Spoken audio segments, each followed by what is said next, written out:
ৰাজ্যৰ ২২খন জিলালৈ সম্প্ৰসাৰিত শেহতীয়া বানত মৰিগাঁও আৰু হুজাইত ২জন লোকৰ মৃত্যু নেৰেনেপেৰা বৰষুণৰ ফলত ৰাজ্যত প্ৰবল বানৰ তাণ্ডৱ বৰাক আৰু কুশিয়াৰা নৈৰ জলপৃষ্ঠ বৃদ্ধি হোৱাত শ্ৰীভূমি কাছাৰ আৰু হাইলাকান্দি জিলাত বানৰ আতংক ধেমাজি লখিমপুৰত ধনজনৰ বিস্তৰ ক্ষতি বৰ্তমানলৈ বানে প্ৰাণ কাঢ়িলে ৬জনৰ গুৱাহাটীৰ বান প্ৰতিৰোধৰ বাবে যৌথভাৱে কাম কৰিব অসম আৰু মেঘালয় চৰকাৰে গুৱাহাটীত অসম আৰু মেঘালয় মুখ্যমন্ত্ৰীৰ গুৰুত্বপূৰ্ণ বৈঠক বান ৰোধৰ বাবে সহায় লোৱা হ'ব IIT ৰুড়কীত অসম মেঘালয় সীমা সমস্যাক লৈ আলোচনাত দুই মুখ্যমন্ত্ৰীৰ ২২ জুনৰ পৰা ২৬ জুনলৈ শক্তিপীঠ কামাখ্যা ধামত অম্বুবাচী মেলা এইবাৰৰ অম্বুবাচী মেলাৰ নাম দিয়া হৈছে মহা অম্বুবাচী মহাযোগ অম্বুবাচী সফল কৰিবলৈ ২৪টা বিভাগলৈ জাৰি কৰা হৈছে নিৰ্দেশনা এইবাৰ অম্বুবাচী মেলাৰ বাজেট ৪,৫৫ লাখ টকা কামাখ্যা পীঠক লৈ অশ্লীল পোষ্ট দিয়া পশ্চিমবংগৰ ৱাজাহত খানক গ্ৰেপ্তাৰৰ বাবে ৰাওনা অসম আৰক্ষীৰ দল ৱাজাহতক অসম আৰক্ষীক গতাবলৈ আহ্বান মুখ্যমন্ত্ৰী হিমন্ত বিশ্ব শৰ্মাৰ পাণবজাৰ চাইবাৰ ক্ৰাইমত ৱাজাহতৰ বিৰুদ্ধে ৰুজু হৈছিল গোচৰ লখিমপুৰৰ আমতলাত বানপীড়িত লোকৰ দুখ দুৰ্দশাৰ বুজ ল'লে মুখ্যমন্ত্ৰী ডক্টৰ হিমন্ত বিশ্ব শৰ্মাই দুই দিনতে ভগা মথাউৰি মেৰামতি কৰি দিয়াৰ আশ্বাস ৰঙা নদীত নিপকুৱে জলবোমা তৈয়াৰ কৰাৰ দৰে কাম কৰা বুলি নিপকুৰ বিষয়াক ককৰ্থনা আগতীয়াকৈ সতৰ্কবাণী নিদিয়াৰ বাবে ক্ষুব্ধ মুখ্যমন্ত্ৰী অসম প্ৰদেশ কংগ্ৰেছ কমিটিৰ সভাপতি হৈ প্ৰথমবাৰৰ বাবে গুৱাহাটীত উপস্থিত গৌৰৱ গগৈ শিৱসাগৰৰ পৰা পৰ্যায়ক্ৰমে সমদল কৰি নিশা গুৱাহাটীত উপস্থিত সাংসদগৰাকী আজি ৰাজীৱ ভৱন আৰু মানৱেন্দ্ৰ শৰ্মা কমপ্লেক্সত সম্বৰ্ধনা সভা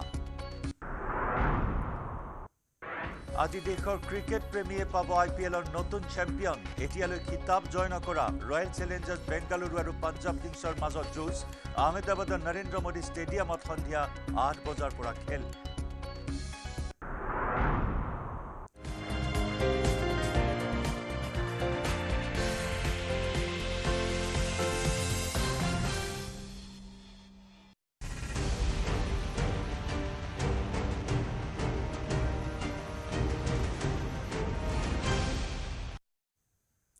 নমস্কাৰ সুপ্ৰভাত আপুনি চাই আছে নিউজ 18 অসম নৰ্থ ইষ্ট এয়া গুড মৰ্নিং 18 মই জয়ন্ত মাধৱ গোস্বামী ক্ৰমাৎ ভয়াবহ হৈ উঠিছে ৰাজ্যৰ বান পৰিস্থিতি বিগত কেইবাদিন ধৰি হোৱা নেৰেনেপেৰা বৰষুণৰ ফলত ৰাজ্যৰ ২২খন জিলাত বানে লৈছে সংহাৰী ৰূপ ফেনে ফুটুকাৰে ৰাজ্যৰ কেইবাখনো নৈ উপনৈৰ জলস্তৰ বৃদ্ধি হোৱাত চৌদিশে হাহাকাৰ অৱস্থাৰ সৃষ্টি হৈছে বৰ্তমানলৈ বানত আক্ৰান্ত হৈছে ৫,১৫,০৩৯ জন লোক আনহাতে বানপীড়িত এইসকল লোকে এতিয়া আশ্ৰয় শিবিৰত আশ্ৰয় গ্ৰহণ কৰিবলগীয়া হৈছে বানপানীত ক্ষতিগ্ৰস্ত ৬৫টা ৰাজচক্ৰৰ ১,২৫০খনতকৈ অধিক গাঁও হাজাৰ হাজাৰ হেক্টৰ কৃষিভূমি প্লাবিত হোৱাৰ লগতে আৱাসিক অঞ্চলতো বানে চলাইছে সংহাৰ বৰ্তমানলৈ ৩,৫২৪.৩৮ হেক্টৰ কৃষিভূমি পানীৰ তলত আছে ১২,৬০০ হেক্টৰৰো অধিক শস্য এলেকাৰ ক্ষতিগ্ৰস্ত হৈছে বৰ্তমানলৈ বানত ৬জন লোকে প্ৰাণ হেৰুৱাইছে বৰ্তমানে ২জন লোক সন্ধানহীন হৈ আছে বানাক্ৰান্তৰ বাবে ৩২২টা শিবিৰ স্থাপন কৰা হৈছে ইফালে অপৰিৱৰ্তিত হৈ আছে বৰাক উপত্যকা আৰু বান পৰিস্থিতি বানৰ বাবে বৰাকত বিদ্যালয় বন্ধ ঘোষণা কৰা হৈছে আজিও বন্ধ থাকিব বিদ্যালয় ইয়াৰ লগতে লখিমপুৰ তিনিচুকীয়া কামপুৰ ডিগবৈ দবকাটো বানে লৈছে ভয়ংকৰ ৰূপ বিগত ২৪ ঘণ্টাত বানে অন্যান্য আন্তঃগাঁথনিৰ উপৰিও ৮৯টা পথ আৰু ৪খন দলঙৰ ক্ষতি সাধন কৰে জিলা প্ৰশাসনে উদ্ধাৰ আৰু সাহায্য অভিযানৰ বাবে SDRFৰ দল নিয়োগ কৰিছে ইফালে ভাৰতীয় বতৰ বিজ্ঞান বিভাগে সমগ্ৰ অসমৰ বিচ্ছিন্ন স্থানত লঘুৰ পৰা মধ্যমীয়া বৰষুণৰ ভৱিষ্যতবাণী কৰিছে বা সতৰ্কবাণী জাৰি কৰিছে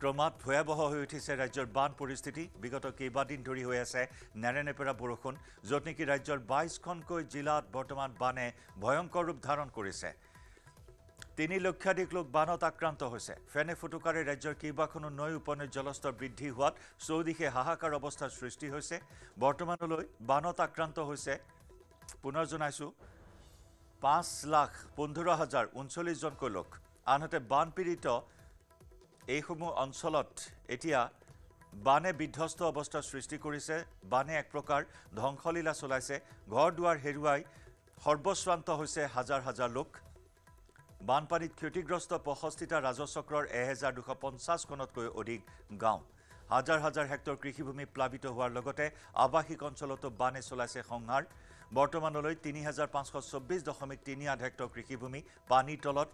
12,600 হেক্টৰৰো অধিক শস্য এলেকাৰ ক্ষতিগ্ৰস্ত হৈছে। বৰ্তমানলৈ বানত 6জন লোক মৃত্যু হোৱাৰ লগতে 2জন এতিয়াও সন্ধানহীন হৈ আছে। বান আক্ৰান্তৰ বাবে 322টাকৈ শিবিৰ স্থাপন কৰা হৈছে। ইফালে অপৰিৱৰ্তিত হৈ আছে বৰাক উপত্যকাৰো বান পৰিস্থিতি। বানৰ বাবে বৰাকত আজিও বিদ্যালয় বন্ধ ঘোষণা কৰে প্ৰশাসনে। ইয়াৰ লগতে লখিমপুৰ, তিনিচুকীয়া, কামপুৰ, ডিগবৈ, দবকাতো বানে লৈছে ভয়ংকৰ ৰূপ। বিগত 24 ঘণ্টাত বানে অন্যান্য আন্তঃগাঁথনিৰ উপৰিও 89টা পথ আৰু 4খন দলঙৰ ক্ষতি সাধন কৰে। জিলা প্ৰশাসনে উদ্ধাৰ আৰু সাহায্য অভিযানৰ বাবে SDRFৰ দল নিয়োগ কৰিছে। ইফালে ভাৰতীয় বতৰ বিজ্ঞান বিভাগে সমগ্ৰ অসমৰ বিচ্ছিন্ন স্থানত লঘুৰ পৰা মধ্যমীয়া বৰষুণৰ সতৰ্কবাণী জাৰি কৰিছে।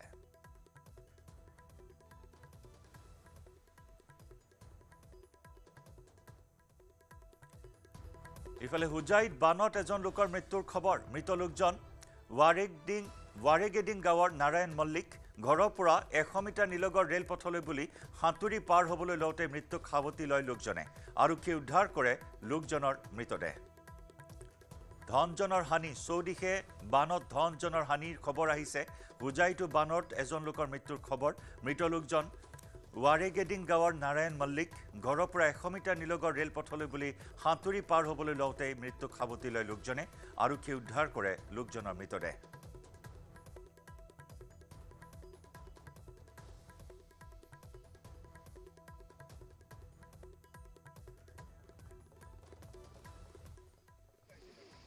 হুজাইত এতিয়াও অপৰিৱৰ্তিত হৈ আছে বান পৰিস্থিতি। কাৰ্বি লাংপি জলবিদ্যুৎ প্ৰকল্পৰ পানী এৰি দিয়া হৈছে। নদী বান্ধৰ পানী এৰি দিয়া হৈছে। একেদৰে খান্দং জলবিদ্যুৎ প্ৰকল্পৰ পানী এৰি দিয়াৰ ফলত হুজাই, কামপুৰ বিস্তীৰ্ণ অঞ্চল এতিয়া এনেদৰে পানীৰ তলত। কেইবাখনো গাঁও পানীৰ তলত, বাট পথ সকলো পানীৰ তলত আৰু তাৰ মাজতে হুজাইত মৃত্যু হৈছে এজন লোকৰ।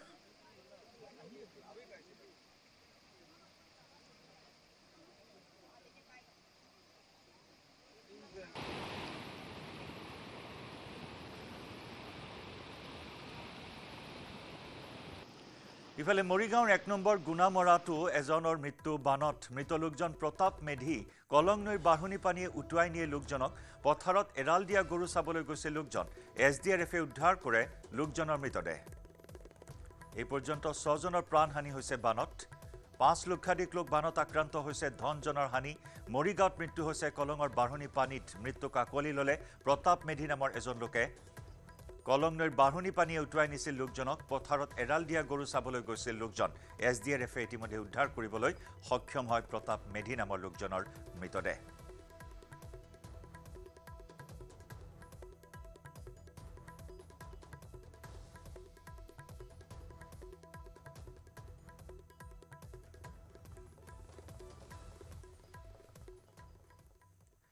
গুৱাহাটীৰ বানক লৈ মেঘালয় মুখ্যমন্ত্ৰীৰে অসমৰ মুখ্যমন্ত্ৰীয়ে সোমবাৰে বিয়লি এখন বৈঠকত মিলিত হ'ল। বান প্ৰসংগত প্ৰথমবাৰৰ বাবে মুখ্যমন্ত্ৰী কনৰাড চাংমাৰে মহানগৰী কইনাধৰাত বৈঠকত মিলিত হয় মুখ্যমন্ত্ৰী ডক্টৰ হিমন্ত বিশ্ব শৰ্মা। এই বৈঠকৰ অন্তত হোৱা সিদ্ধান্ত অনুসৰি বান ৰোধৰ বাবে যুটীয়াভাৱে কাম কৰিব দুয়োখন চৰকাৰে। বান আক্ৰান্ত এলেকাৰ ওপৰত প্ৰস্তুত হ'ব ছেটেলাইট মেপ। এই মেপৰ ভিত্তিত কৃত্ৰিম বান ৰোধৰ বাবে যৌথভাৱে কাম কৰিব দুয়োখন চৰকাৰে। বান ৰোধৰ বাবে সহায় লোৱা হ'ব IIT ৰুৰকীৰ।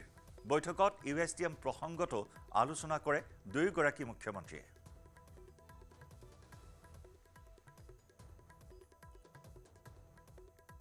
মেঘালয়ৰ পানীয়ে বুঢ়াই গুৱাহাটী মহানগৰী। গুৱাহাটীৰ কৃত্ৰিম বানত মেঘালয়ৰ পানীয়ে প্ৰতিবাৰে অৰিহণা যোগাই আহিছে, এই কথা অসম চৰকাৰে কৈ আহিছে। আৰু সেই মৰ্মে অৱশেষত দুই ৰাজ্যৰ মুখ্যমন্ত্ৰী এক বৈঠকত মিলিত হ'ল। কইনাধৰাত এই বৈঠকত দুয়োখন ৰাজ্যই সমিল মিলেৰে বানপানীৰ সমস্যা সমাধানত গুৰুত্ব প্ৰদান কৰাৰ ওপৰত আলোচনা কৰে আৰু সেই মৰ্মে ছেটেলাইট মেপ প্ৰস্তুত কৰা হ'ব। 3 মাহৰ ভিতৰত ছেটেলাইট মেপ প্ৰস্তুত কৰাৰ দায়িত্ব অৰ্পণ কৰা হৈছে IIT ৰুৰকীক। যুটীয়াভাৱে কাম কৰিব দুয়োখন চৰকাৰে। আনহাতে USTMক জগৰীয়া কৰি আহিছে চৰকাৰে।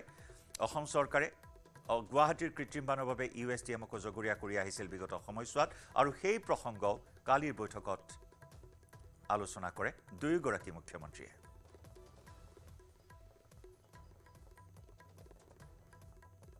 গুৱাহাটী মহানগৰীৰ বানপানীৰ ওপৰত আজি প্ৰথমবাৰৰ বাবে অসম আৰু মেঘালয় চৰকাৰ একেখন টেবুলত বহে অসম চৰকাৰে সম্পূৰ্ণভাৱে কেনেকৈ গুৱাহাটীৰ কৃত্ৰিম বানপানীত আমি 3টা পইণ্টত মেঘালয়ৰ পৰা বহুত পানী পোৱাৰ কাৰণে গুৱাহাটীত কৃত্ৰিম বানপানীৰ সমস্যাৰ সৃষ্টি হৈছে তাক এটা আমি প্ৰেজেণ্টেশ্যনৰ জৰিয়তে তেখেতসকলক বুজাব চেষ্টা কৰোঁ। মেঘালয়ে আমাৰ কথাখিনি সম্পূৰ্ণভাৱে বুজিছে, কিন্তু তাৰ লগে লগে এইটো কথা যে এই গোটেই পাহাৰবিলাক ব্যক্তিগত মানুহৰ, মেঘালয় চৰকাৰে তাক কিমান শাসন কৰিব পাৰে, তাক কিমান ৰেগুলেশ্যন আনিব পাৰে, বিষয়টো পৰীক্ষা কৰিব লাগিব। আমি সিদ্ধান্ত লৈছোঁ যে north east space application centre, যিটো আমাৰ 8খন ৰাজ্যৰ উমৈহতীয়া অনুষ্ঠান, এই অনুষ্ঠানটোৱে খানাপাৰা, বাহিনী, জুৰিপাৰ আৰু জোৰাবাট এই গোটেই অঞ্চলটোৰ ছেটেলাইট মেপিং কৰিব। ক'ৰ পৰা পানী আহে, কেনেকৈ পানী যায়, তেওঁলোকে তাক চাব। 3 মাহৰ ভিতৰত আমাক ছেটেলাইট মেপ দিব আৰু তাৰ পিছত এই ছেটেলাইট মেপৰ আধাৰত কেনেকুৱা ধৰণৰ ইণ্টাৰ ষ্টেট প্ৰজেক্ট ল'লে দুইখন ৰাজ্যই কেনেকৈ যৌথভাৱে সমস্যাটো সমাধান কৰিব পাৰে, তাৰ বাবে গোটেই কথাখিনি আমি IIT ৰুৰকীৰ ওচৰলৈকে লৈ যাম আৰু IIT ৰুৰকীয়ে আমাক যি এটা সমাধান দিয়ে সেই সমাধান আমি বাস্তৱত ৰূপায়ণ কৰাৰ বাবে চেষ্টা কৰিম। মই মেঘালয়ৰ মুখ্যমন্ত্ৰী ডাঙৰীয়াক ধন্যবাদ জনাইছোঁ যে প্ৰথমবাৰৰ বাবে মেঘালয়ৰ মুখ্যমন্ত্ৰীয়ে গুৱাহাটীলৈ আহি গুৱাহাটীৰ সমস্যাৰ সম্বন্ধে তেখেতে বুজ লৈছে। মেঘালয়ৰ মন্ত্ৰী পল লিংডো, গোটেই মুখ্য সচিবকে ধৰি, আৰু আটায়ে এটা কথা অনুভৱ কৰিছে যে আমি দুইখন ৰাজ্যই কিবা এটা কৰা উচিত। আৰু মই ভাবোঁ আজিৰ দিনটো আমাৰ বাবে এটা স্মৰণীয় দিন। অন্তত বহুদিন স্থবিৰ হৈ থকা ব্যৱস্থা এটাক আজি আমি কিছু আগুৱাই লৈ যাবলৈ সক্ষম হৈছোঁ। Regarding the issue of the floods in Assam, it's a major concern, as we know that in the last many days and months also we have seen that flood has been an issue in Assam, and rain also is playing, of course, a very critical role in terms of climate change. So the challenges are much more than what was before, and hence it is important now that both the states must put their heads together and find a solution. While Assam faces the challenge of the floods that are coming in, Meghalaya also has got its concerns in terms of the different economic activities, livelihood activities, and overall economic growth, as mentioned by the Assam Chief Minister.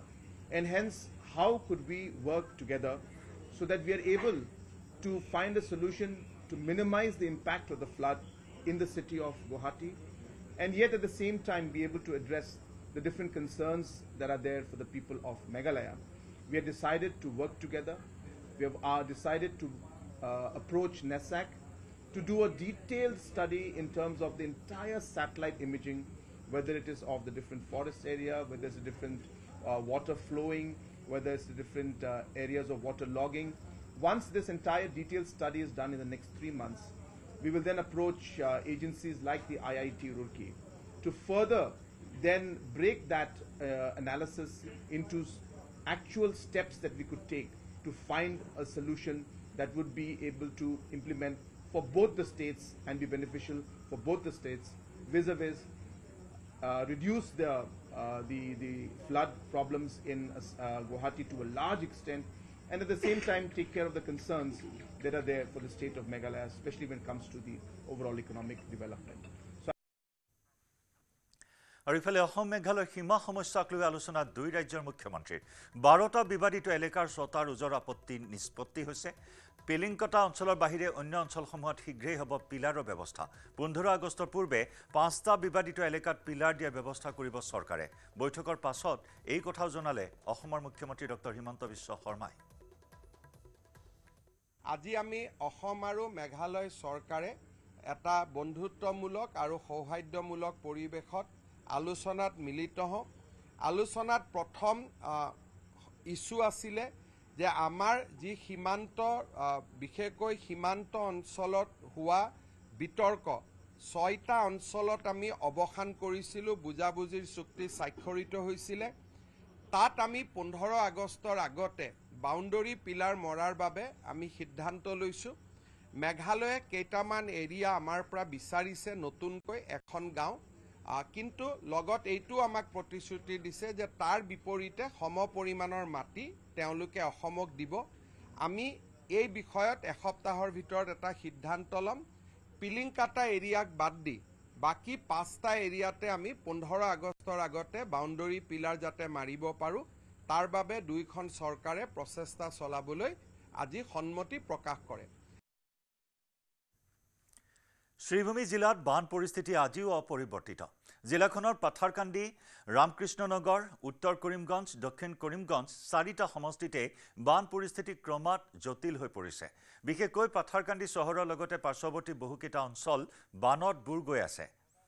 SDRF বাহিনীৰ বাহিৰেও স্থানীয় যুৱকসকলে বাঁহৰ ভেল লৈ উদ্ধাৰ কাৰ্য চলাই আছে। ৰামকৃষ্ণনগৰ সমষ্টিত বিধায়ক বিজয় মালাকাৰৰ সমৰ্থকে বানাক্ৰান্তসকলক উদ্ধাৰ কৰি শৰণাৰ্থী শিবিৰত আশ্ৰয় প্ৰদান কৰিছে। আনফালে উত্তৰ কৰিমগঞ্জ আৰু দক্ষিণ কৰিমগঞ্জ সমষ্টিৰ লংগাই আৰু বৰাক নৈৰ মথাউৰি ছিগাৰ ফলত বহু গাঁৱত এতিয়াও পানী সোমাই আছে। সমগ্ৰ জিলাখনত 5টাকৈ ৰাজচক্ৰত সোমবাৰে নিশালৈকে মুঠ 31টা বান শিবিৰ মুকলি কৰা হৈছে, য'ত 5617 গৰাকী বানাক্ৰান্তই আশ্ৰয় লৈছে। বান শিবিৰসমূহত খাদ্যৰ পৰা আৰম্ভ কৰি দৰৱ পাতিও বিতৰণ কৰা হৈছে। আমাৰ শ্ৰীভূমিৰ পৰা সাংবাদিক গৌৰীশ নন্দীৰ সৈতে সংযুক্ত হৈছোঁ। গৌৰীশ, শ্ৰীভূমিত বানে ক্ৰমাৎ ভয়ংকৰ ৰূপ ধাৰণ কৰিছে।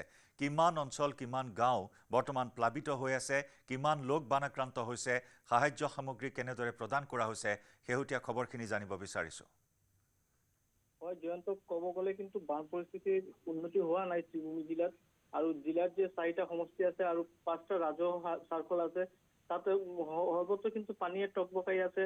আৰু যি কোৱা যায়, যদি কেইবাটাও মথাউৰি ছিঙিছে, যি নৈসমূহ আছে, বৰাইক নৈৰ মথাউৰি ছিঙিছে, লংগাই নৈৰ মথাউৰি ছিঙিছে, চিংলা নৈৰ মথাউৰি ছিঙিছে, কুচিয়াৰা নৈৰ মথাউৰি এতিয়ালৈকে ছিঙা নাই, কিন্তু একেবাৰে পানী টকবকাই আছে। যদি শ্ৰীভূমি চহৰত দেখা যায়, যি ৰাজপথৰ প্ৰায় ওপৰত পানী আছে, কিন্তু ইয়াতে যিখিনি ঠাইত বিসৰ্জন ঘাটে পানী সোমাব পাৰে, ইয়াতে 6টাকৈ বস্তা দি ওখ কৰি ৰখা হৈছে, পানী ৰোধাৰ চেষ্টা কৰা হৈ আছে।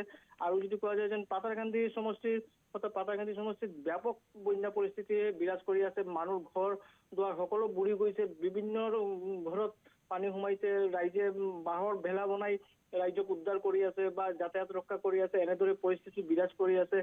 ৰামকৃষ্ণনগৰ সমষ্টিতো যথেষ্ট পৰিমাণে বানাক্ৰান্ত আশ্ৰয় লৈছে ত্ৰাণ শিবিৰত। আৰু যেন ইয়াতো মথাউৰি ছিঙি ঘৰবোৰ উঠাই লৈ গৈছিলে কালি, যিখিনি আমি দেখিবলৈ পাইছিলোঁ ৰামকৃষ্ণনগৰ সমষ্টিৰ।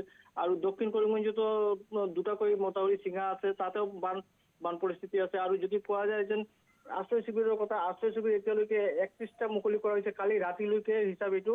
আৰু 5611 গৰাকী যেন বানাক্ৰান্ত ইয়াতে আশ্ৰয় লৈছে। আৰু আমি যিমানখিনি দেখিছোঁ যেন কালিও দেখা গৈছে যথেষ্ট সামগ্ৰী কিন্তু চৰকাৰৰ ফালৰ পৰা বণ্টন কৰা হৈছে, তেওঁলোকে খাই আছে বা লগতে যেন দৰৱ পাতি বা মেডিকেল টিমো গৈ আছে।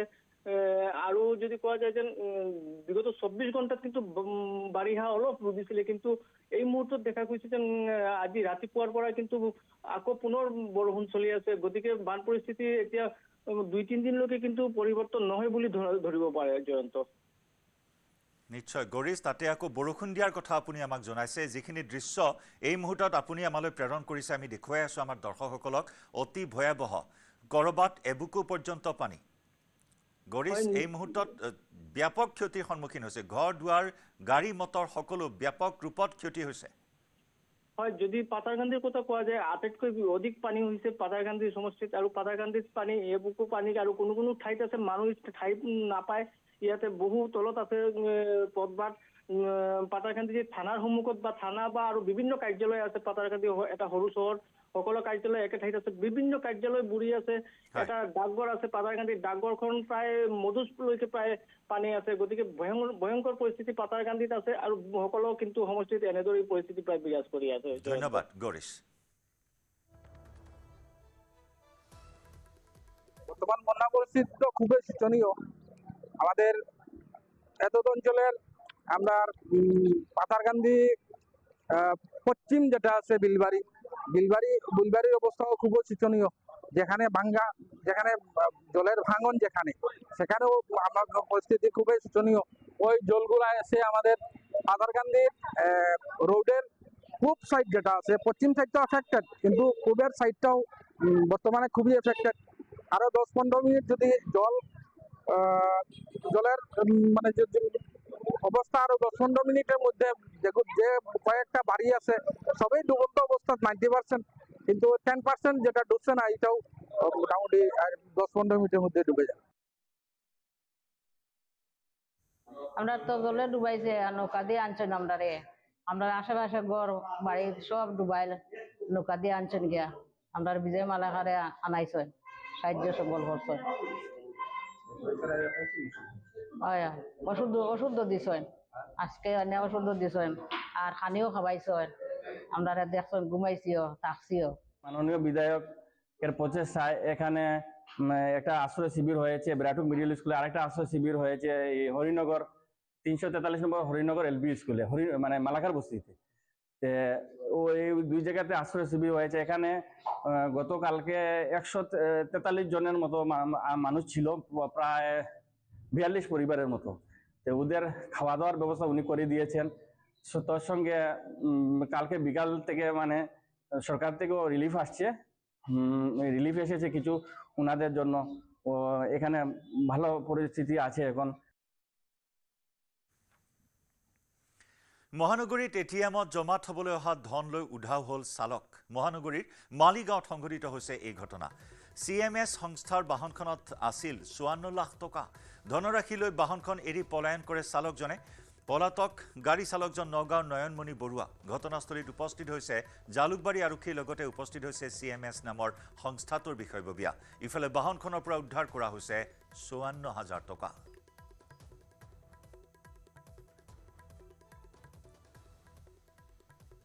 এক চাঞ্চল্যকৰ ঘটনা সংঘটিত হৈছে। মহানগৰীত এটিএমত জমা থবলৈ অনা ধন লৈ উধাও হ'ল খোদ বাহনখনৰে চালক। মহানগৰীৰ মালিগাঁৱত সংঘটিত হৈছে এই চাঞ্চল্যকৰ ঘটনা। CMS সংস্থাৰ বাহনখনত আছিল 54 লাখ টকা। ধনৰাশি লৈ বাহনখন এৰি পলাই পত্ৰং দিলে চালকজনে। পলাতক গাড়ী চালকজন নগাঁৱৰ নয়নমণি বৰুৱা বুলি জানিব পৰা হৈছে। ঘটনাস্থলীত উপস্থিত হৈছে জালুকবাৰী আৰক্ষী, উপস্থিত হৈছে CMS নামৰ সংস্থাটোৰ বিষয়ববীয়া। ইফালে বাহনখনৰ পৰা উদ্ধাৰ কৰা হয় মাত্ৰ 54,000 টকা।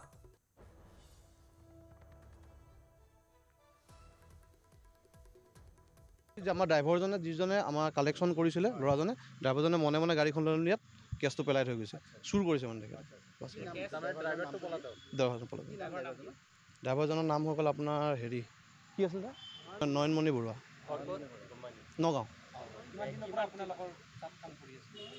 আপোনাৰ এইটো চাব লাগিব ডিটেইলছটো তেখেতৰ। 54 লাখ মান হ'ব।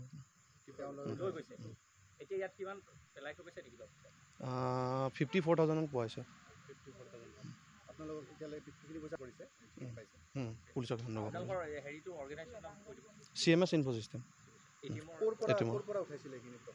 এইখিনি অভাৰঅল গুৱাহাটীৰ ৰিটেইল কেছ মেনেজমেণ্টৰ কেছ আছিলে, তেখেতসকলৰ কেছ আছে।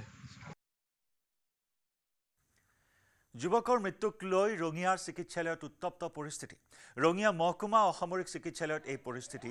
ৰাইজৰ ৰুদ্ৰমূৰ্তি দেখি নাৰ্ছসহ পলায়ন চিকিৎসালয়ৰ কৰ্মচাৰীৰ। মৃত যুৱকজন ৰঙিয়াৰ দক্ষিণ বৰদলৰ চন্দন নাথ।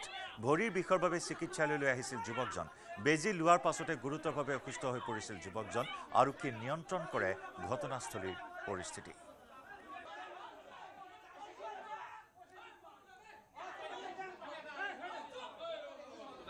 ঘটনাটো বেলেগ একো নাই। তেওঁ মানে কেনেকুৱা, আমি পুখুৰীকেইটা চাফা কৰি থাকোঁ, অকণ পিছল খাইছিল।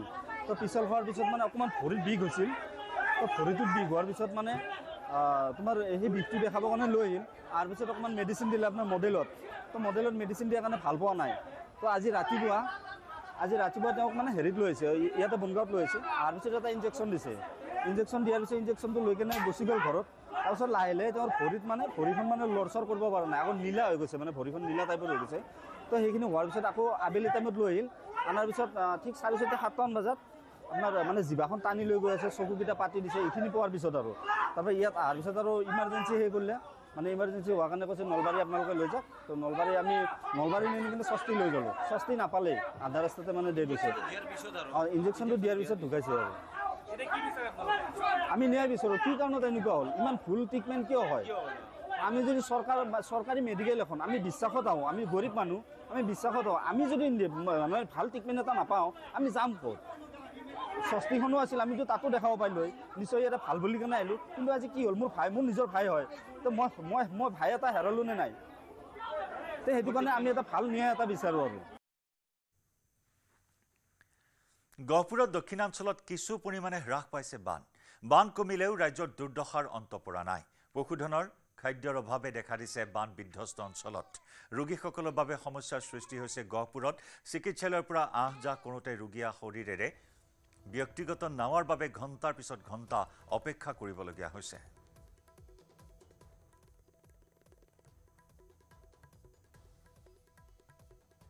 গহপুৰ দক্ষিণাঞ্চল ব্ৰহ্মপুত্ৰৰ বানে প্লাবিত কৰি ৰাখিছে আৰু তাৰ মাজতে বিভিন্নজন ৰোগাক্ৰান্ত হোৱা দেখা গৈছে আৰু চিকিৎসালয়ৰ পৰা আহি নিজৰ ঘৰলৈ যাবলৈ এতিয়া নাৱলৈ বাট চাবলগীয়া হৈছে কাৰণ বানপানী সকলোফালে মোৰ সহযোগীয়ে দেখাব এনেদৰে নাৱলৈ এতিয়া অপেক্ষা কৰি আছে কাৰণ চিকিৎসালয়ৰ পৰা আহিছে তেওঁলোক কিবা হয়তো ৰোগত আক্ৰান্ত আছিলে তাৰপাছত ঘৰলৈ আহি দেখিছে সকলোফালে প্লাবিত হৈ আছে আৰু এতিয়া নাৱলৈ অপেক্ষা কৰি আছে এগৰাকী ৰোগী কোন হস্পিটেলৰ পৰা আহিলে গহপুৰ কি বেমাৰ হৈছিলে বেমাৰ পেটৰ বেমাৰ এতিয়া পানী দেখোন চবফালে কিহত যাব এতিয়া নাৱত যাব আজি আহিছে চিকিৎসালয়ৰ পৰা 5 দিনৰ 5 দিন তাত থাকিলে এতিয়া পানী ঘৰলৈ যাবলৈ পাৰিব নাই পাৰিব নাৱত হয় এনেদৰে এয়া আছিল ৰোগী আৰু আমি দেখাইছো কাৰণ বানপানী হলে কিমানখিনি সমস্যা ভোগ কৰিবলগীয়া হয় ৰাইজে এতিয়া ওখ ঠাই ৰাস্তাত তেওঁলোক আছে তাৰ পাছতে নাও আহিব তেওঁলোকৰ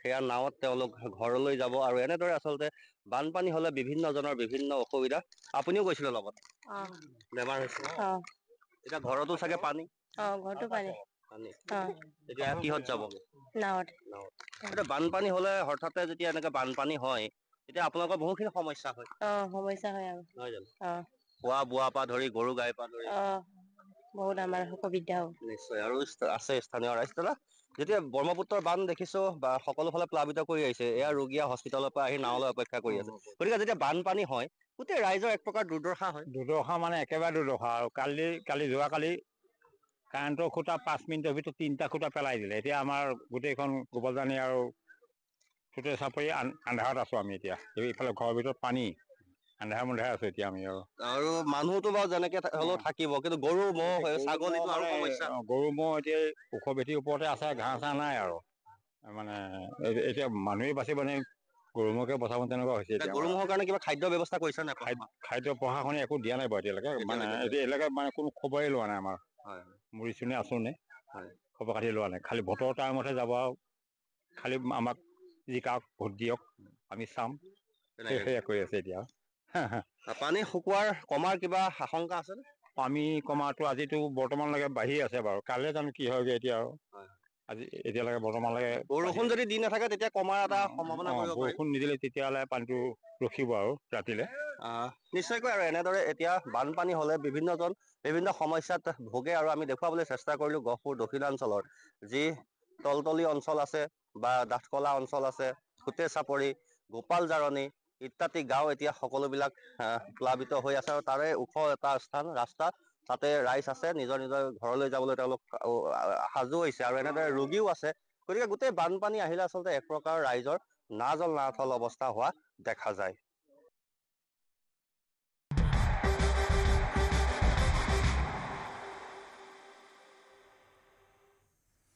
আজি দেশবাসীয়ে পাব IPLৰ নতুন চেম্পিয়ন আজি আহমেদাবাদৰ নৰেন্দ্ৰ মোদী ষ্টেডিয়ামত IPL 2025ৰ ফাইনেল ৰয়েল চেলেঞ্জাৰ্ছ বেংগালুৰু আৰু পাঞ্জাব কিংছৰ মাজত IPLৰ ফাইনেল এতিয়ালৈ চেম্পিয়নৰ খিতাপ জয় কৰিব পৰা নাই দুয়োটা দলৰ এটাও RCBয়ে এই পৰ্যন্ত 3বাৰ ফাইনেল খেলিছে 2009 2011 2016 চনত ফাইনেল খেলিছে RCBয়ে বিপৰীতে 11 বছৰৰ অন্তত ফাইনেল খেলিব পাঞ্জাব কিংছে IPLৰ প্ৰথমখন কোৱালিফায়াৰত পাঞ্জাব কিংছৰ বিৰুদ্ধে 8 উইকেটত জয়লাভ কৰি আত্মবিশ্বাসী হৈ আছে ৰয়েল চেলেঞ্জাৰ্ছ বেংগালুৰু এই দলটোতে 2008 তথা IPL ইতিহাসৰ প্ৰথম বছৰৰে পৰা বিৰাট কোহলীয়ে খেলি আহিছে কিন্তু এতিয়ালৈ চেম্পিয়ন হোৱাৰ সোৱাদ পোৱা নাই ৰয়েল চেলেঞ্জাৰ্ছ বেংগালুৰুৱে একেদৰে পাঞ্জাব কিংছে সুদীৰ্ঘ 11 বছৰৰ মূৰত আকৌ এবাৰ সুযোগ পাইছে ফাইনেল খেলিবলৈ আজি যি দলেই জয়লাভ কৰিব এটা নতুন দল চেম্পিয়ন হ'ব IPLৰ 18 সংখ্যক সংস্কৰণৰ এতিয়ালৈকে এটাও দলে খিতাপ অৰ্জন কৰা নাই আৰু যাৰ বাবে এখন আকৰ্ষণীয় ফাইনেল মেচ উপভোগ কৰিবৰ বাবে বৰ্তমান অধীৰ অপেক্ষাৰে বাট চাইছে ক্ৰিকেট অনুৰাগীসকলে আজি সন্ধিয়া 8 বজাত হ'ব এই হাই ভল্টেজ ফাইনেল মেচখন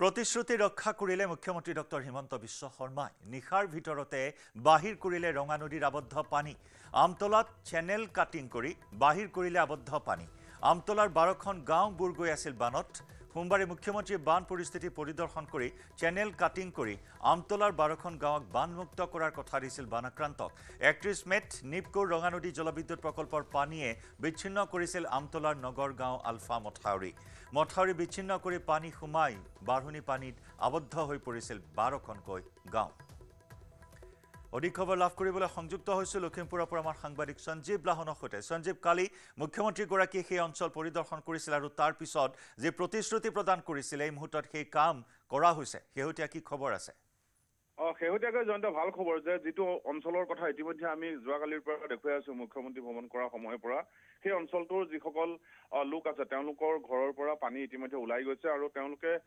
স্বাভাৱিক জীৱন যাত্ৰা তেওঁলোকৰ যদিও বা ঘূৰি অহা নাই যিহেতু বান নাইকিয়া হৈছে কিন্তু তেওঁলোক আশ্বস্ত হৈছে যে যিখিনি পানী আবদ্ধ হৈছিলে সেইখিনি ক্ৰমে ওলাবলৈ আৰম্ভ কৰিছে আৰু জয়ন্ত মুখ্যমন্ত্ৰী ডক্টৰ হিমন্ত বিশ্ব শৰ্মা আহি যোৱাকালি এটা কথা কৈছিলে বানাক্ৰান্তসকলৰ আগত আৰু সংবাদ মাধ্যমৰ আগত যে অতি সোনকালে সেই অঞ্চলটোত চেনেল কাটিং কৰি ৰঙা নদীৰ যে আবদ্ধ পানী সেই আবদ্ধ পানীখিনি উলিয়াই দিয়াৰ ব্যৱস্থা কৰা হ'ব আৰু সেই কথামতেই মুখ্যমন্ত্ৰী গৈ গুৱাহাটী পালেগৈ বা নাই সেইটো আমি গম নাপাওঁ কিন্তু ইয়াত কাম ইতিমধ্যে একশ্যন আৰম্ভ হৈ গ'ল ৰাতিৰ ভিতৰতে এক্সকেভেটৰেৰে যি চেনেল কাটিঙৰ কাম সেই আৰম্ভ হৈ গ'ল সেই কথাটো অতি আৰু মুখ্যমন্ত্ৰীৰ অতি আদৰণীয় পদক্ষেপ আৰু সকলোৱে শলাগ লৈছে আৰু জয়ন্ত এটা কথা ক'ব লাগিব যে চাওক যোৱা শনিবাৰে নিপকোৱে যি পানী এৰি দিছিলে সেই পানী এৰি দিয়াৰ ফলত ৰঙা নদীৰ পুৰণি মাথাউৰি আলফা মাথাউৰি নামে খ্যাত সেই মাথাউৰিটো বিচ্ছিন্ন কৰি সেই অঞ্চলটোৰ প্ৰায় 12খন গাঁও সমূলঞ্চে জলমগ্ন কৰি ৰাখিছিল সমূলঞ্চে জলমগ্ন কৰি ৰখাৰ পিছতো সেই অঞ্চলটো সেই পানীখিনি আবদ্ধ হৈ পৰিছিল আৰু ওলাই যোৱা নাছিল পানীখিনি হয়তো যদি চেনেল কাটিংটো কৰি সেই পানীখিনি উলিয়াই দিয়াৰ ব্যৱস্থা নকৰিলেহেঁতেন তেতিয়াহ'লে হয়তো সেই অঞ্চলটোৰ ৰাইজে এইটো বাৰিষাত হয়তো এটাইকেইটা মাহেই পানীৰ তলত থাকিবলগীয়া হ'লহেঁতেন আৰু এখন দুখন গাঁও নহয় সম্পূৰ্ণ 12খনকৈ গাঁৱৰ ৰাইজৰ অৱস্থা তথৈবচ আছিল আৰু যোৱা ৰাতিৰ পৰা যেতিয়া চেনেল কাটিঙৰ কাম আৰম্ভ কৰিলে অন্ততঃ ৰাইজে এতিয়া স্বস্তিৰ নিশ্বাস এৰিছে আৰু ইয়াৰ পিছত যিটো অংশত মাথাউৰি বিচ্ছিন্ন হৈছে সেই বিচ্ছিন্ন অংশৰ কামো অতি সোনকালে কৰা হ'ব বুলি মুখ্যমন্ত্ৰীগৰাকীয়ে কৈ থৈ গৈছিল হয়তো অতি সোনকালে আজি বা কাইলৈৰ ভিতৰতে সেই বিচ্ছিন্ন অংশৰ কাম আৰম্ভ হ'ব ধন্যবাদ সঞ্জীৱ সময় হ'ল গুড মৰ্নিং 18ৰ পৰা বিদায় লোৱাৰ খন্তেক বিৰতিৰ পিছতে আগবঢ়াম দ্ৰুত সংবাদ নমস্কাৰ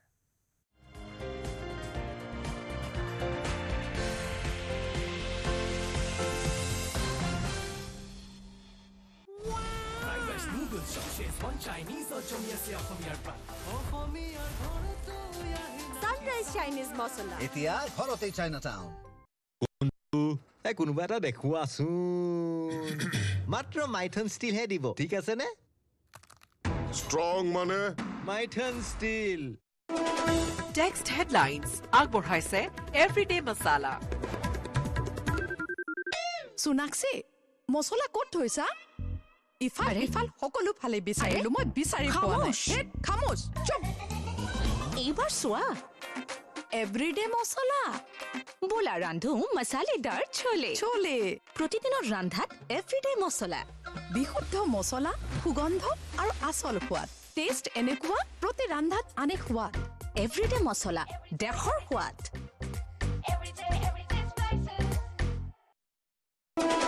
টেক্সট হেডলাইনছ আগবঢ়াইছে এভৰিডে মছালা কোনটো কোনোবা এটা দেখুৱাচোন মাত্ৰ মাইথন ষ্টিলহে দিব ঠিক আছে নে ষ্ট্ৰং মানে Maithon steel Weather report presented by Sunrise.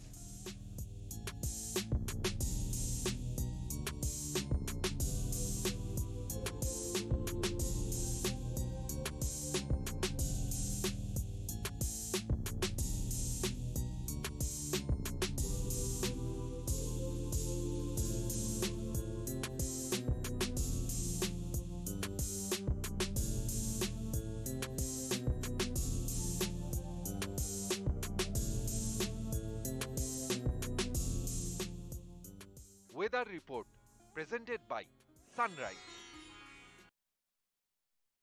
কোনটো কোনোবা এটা দেখুৱাচোন মাত্ৰ মাইথন ষ্টিল হে দিব ঠিক আছে নে ষ্ট্ৰং মানে মাইথন ষ্টিল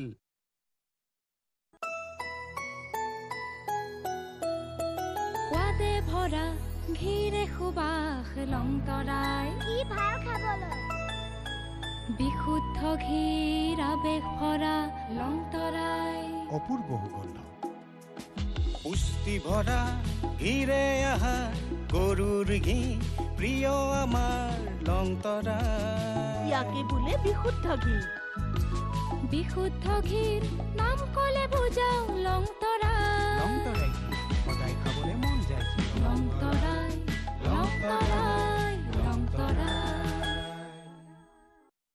কোনটো কোনোবা এটা দেখুৱাচোন মাত্ৰ মাইথন ষ্টিল হে দিব ঠিক আছে নে ষ্ট্ৰং মানে মাইথন ষ্টিল একচন টেচাৰ উচ্চ ন্যায়ালয়ৰ ঘোষিত বিদেশীয়ে অসমত ভোট